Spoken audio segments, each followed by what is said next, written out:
বিটিচিত ৰণদংকা বজাইছে মুখ্যমন্ত্ৰী ডক্টৰ হিমন্ত বিশ্ব শৰ্মাই বিজয় সংকল্প সমাৰোহ অনুষ্ঠিত কৰিছে মুখ্যমন্ত্ৰী ডক্টৰ হিমন্ত বিশ্ব শৰ্মাই আৰু বিটিচিত এইবাৰ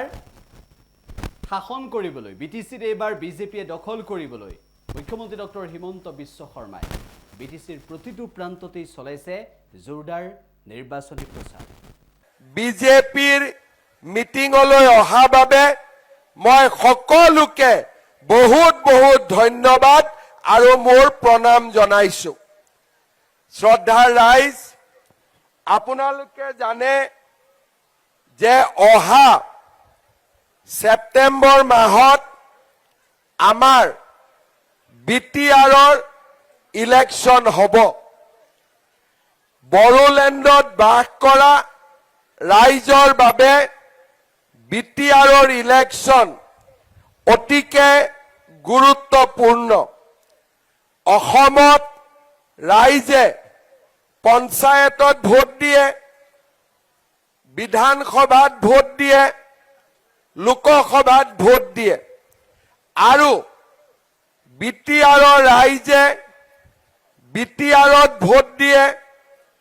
দিছপুৰৰ কাৰণে ভোট দিয়ে আৰু দিল্লীৰ কাৰণে ভোট দিয়ে এই তিনিটা ভোটৰ ভিতৰত বিটিআৰৰ ভোটটো আমাৰ বাবে আটাইতকৈ গুৰুত্বপূৰ্ণ আজি মই অসমৰ মুখ্যমন্ত্ৰী মই গোসাইগাঁওলৈকে আহিম কোকৰাঝাৰ আহিম ৰাইজে মোক বিভিন্ন দাবী দিব অনুৰোধ কৰিব কিন্তু মই বিটিআৰ চৰকাৰক মাটি খুজিব লাগিব তেওঁলোকৰ অনুমতি ল'ব লাগিব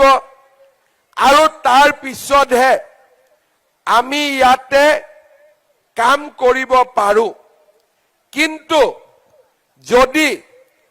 দিল্লীতো বিজেপি দিছপুৰতো বিজেপি আৰু কোকৰাঝাৰতো যদি বিজেপি হয় তেতিয়াহ'লে আমি এই অঞ্চলৰ ৰাইজৰ বাবে